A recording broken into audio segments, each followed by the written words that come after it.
छोड़ने के लिए तो आप पेट पकड़ के बैठ जाइयो, जोर जोर से खांसन लगियो और बहाने बना लियो कि हम बीमार हैं।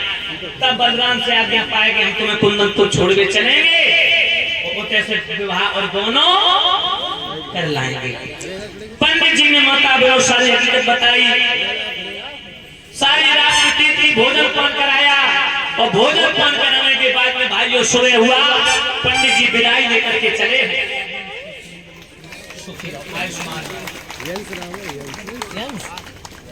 बेटा यंस जिनके यहाँ कथा का अनुष्ठान चल रहा है,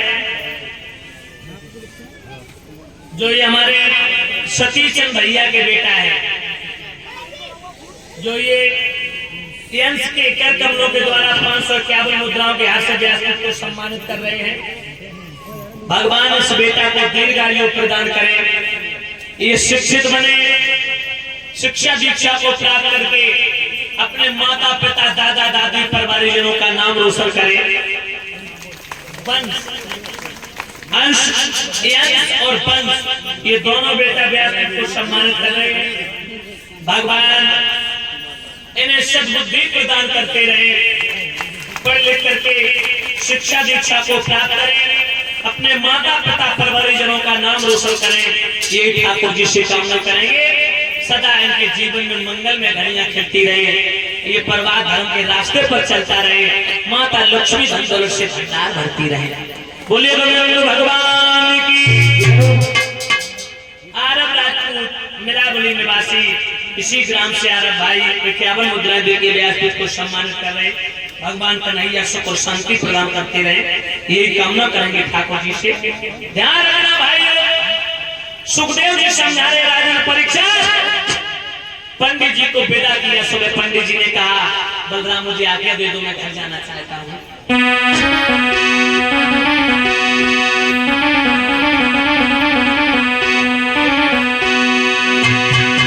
कि अब आज्ञा हमको दे दीजिए और हम अपने और घर को जाते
किया।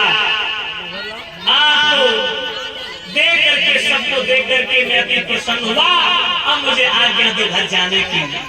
पंडित जी को माता बहनों सबने विदा किया। पंडित जी 4-6 खेत दूर निकले। भगवान कन्हैया बोले पंडित जी नमस्ते। पंडित जी ने अपनी तरफ से नमस्ते बोला। और ये नमस्ते सब अंग्रेजी का नहीं है भाइयों, ये वेदों का शब्द है। राम राम त्रेता और राधे श्याम द्वापर से प्रारंभ हुआ, लेकिन नमस्ते शब्द आदि से चला आया है, वेदों का शब्द है। दोनों तरफ से नमस्ते हुई। पंडित जी आगे निकल जाते हैं। सुखदेव जी समझा रहे राजा कन्हैया ने सारा कियो। सोई पंडित जी जोर जोर से खांसन लगे। पेट पकड़ के बैठ गए। बलराम कन्हैया बोले बलराम भैया, देख पंडित जी को क्या है? बलराम भैया खांस रहे, क्या बात है? सांस भर गई इनकी। और माता बनो पंडित जी ने आंखें भी बंद करी। हाय राम कहते पछाड़ आगे फिर पड़ी। अब तो बलराम कन्हैया पास में पहुंचे। द्वारका के वैद्य बुलाए गए और माता बहनों भाई बहनों तो पंडित जी को ट्रीटमेंट चालू है। जब ट्रीटमेंट चालू हुआ, इलाज के लिए वैद्य बुलाए गए। वैद्य देखो तो क्या हो। और इसी के साथ ही साथ भ्राता श्री रामविलास माथुर जी इसी ग्राम के निवासी हिंदरावली से जो 501 मुद्राएं देकर के व्यासपीठ को सम्मानित कर रहे हैं। भगवान हमारे रामविलास भैया के जीवन में मंगल में घड़ियां खिलती रहे, समाज का सम्मान प्राप्त होता रहे, ये कामना करेंगे। सदा सर्वदा इनका परिवार धर्म के रास्ते पर चलता रहे। वैद्य देखो तो क्या हो।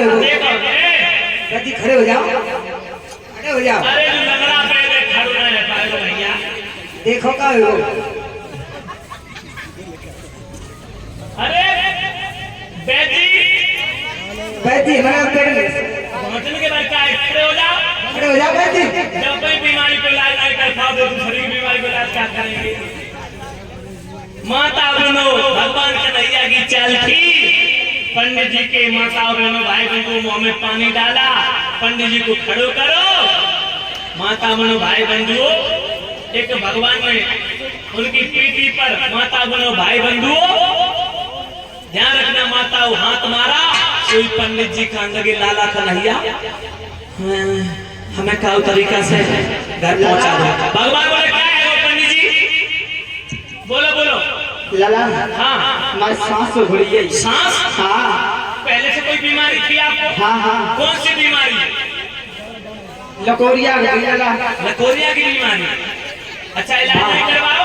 इलाज होते ही नहीं। अच्छा तो पैदल नहीं चल पाओगे आप? ना पैदल नहीं, दवा खाई काम है नहीं। अच्छा हाँ। तो क्या तुम छुड़वाए देंगे? हाँ छुड़वाए दे बिल्कुल। उसी समय बलराम कन्हैया से कहते कन्हैया वो 16 घोड़ों वाला रथ है जिसकी गति पवन से भी ज्यादा तेज है। पंडित जी को बैठा लो, छोड़ा।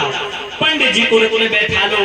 पहले रथ धीरे धीरे चलो और जो माता बहनों निकले हैं द्वारकापुरी से भगवान रथ को ऊपर भगवान ने उड़ा दिया।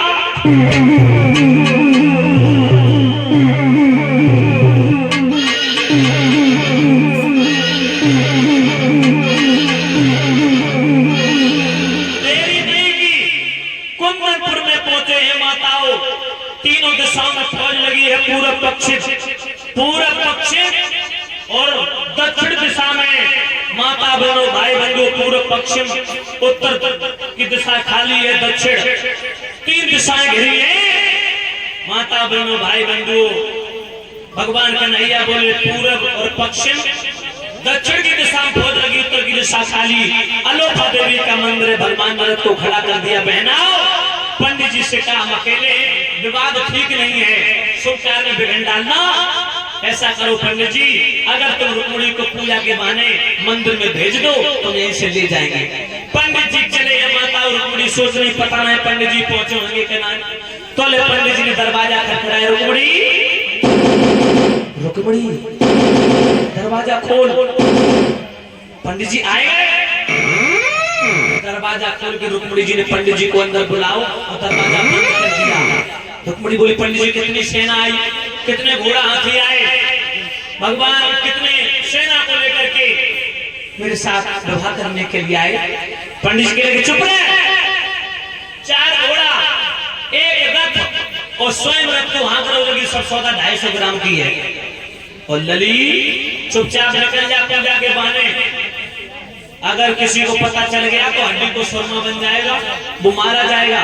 रुक्मिणी जी माता बनो आरती का थाल सजा करके चले। रुक्मिणी ने सोचा मैं अपनी माँ को बता के जाऊंगी।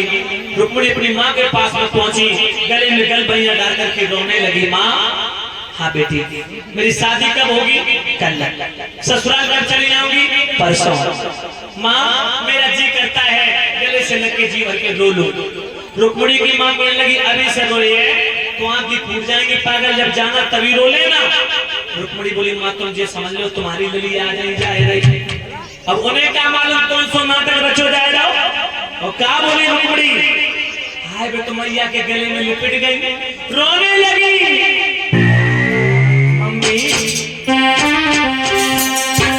चली ससुराल, दुल्हन बन के चली ससुराल, दुल्हन बन के चली ससुराल, दुल्हन बन के चली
गल भैया डाल के रोने लगी।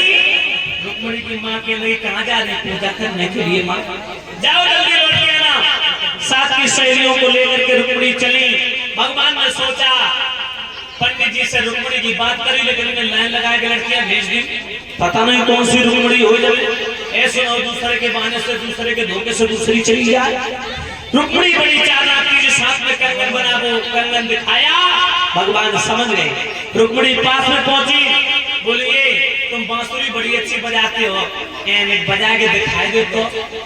भगवान बोले हाँ, हमने बजाई बसुरिया, चारों तरफ दुश्मन पड़े तो डालेंगे बसुरिया, मरबेबे को डोब रही। रुक्मिणी बोली तो दिखाइए दे। भगवान ने नीचे बांसुरी की, रुक्मिणी ने हाथ बढ़ाया, भगवान ने हाथ दिया, रुक्मिणी ने भगवान के हाथ को पकड़ लिया। भगवान ने रथ में बैठाया और रथ को आगे भगा दिया। लड़कियां बोली कहाँ है रही दीदी, ये कौन है? बोली लौट के आऊंगी तब बताऊंगी, चुपचाप मेरे जियो चली जाओ, ऊधम मत मचाओ, शोरगुल मत मचाओ। रुक्मिणी जी चली है माताओं लड़कियां वहां से भागी।